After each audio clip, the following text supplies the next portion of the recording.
मुस्लिम league नून की leadership के conference के बाद पार्लियामेंट लॉजेस वापस जा रही है और इस वक्त उनके साथ तहरीक इंसाफ के जो कारकुनान हैं वो भी उनके साथ साथ चल रहे हैं और नारेबाजी कर रहे हैं। LNG चोर और बाकी भी चोर चोर, नवाज शरीफ चोर के भी नारे लगा रहे हैं। तो ये शाहिद खान अब्बासी, एहसन इकबाल और उनके साथ मुसद्दिक मलिक और खुरम दस्तगीर साहब जो हैं वो यहाँ पर मौजूद हैं। ये जाते जाते फिर ये रुके। एहसन इकबाल साहब के साथ इस वक्त जो है भीड़ हो चुकी है।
देखिए, ये इमरान खान के फैशिस्ट टैक्टिक्स है।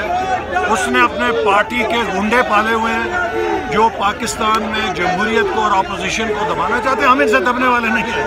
हम इनका गली गली मुकाबला करेंगे और ये आज चेहरा इनका साफ जाहिर हो गया। जिस तरह जर्मनी में हिटलर ने अपने पार्टी के गुंडों के जरिए अपोजिशन को कुचलने की कोशिश की थी, इमरान खान भी PTI को हिटलर की नाज़ी पार्टी बना रहा है। लेकिन उसे ये नहीं पता कि ये जर्मनी नहीं, ये पाकिस्तान है और यहाँ पे मुस्लिम लीग नून के शेर किसी से दबने वाले नहीं है। उन्होंने और नारेबाजी भी पार्लियामेंट में अभी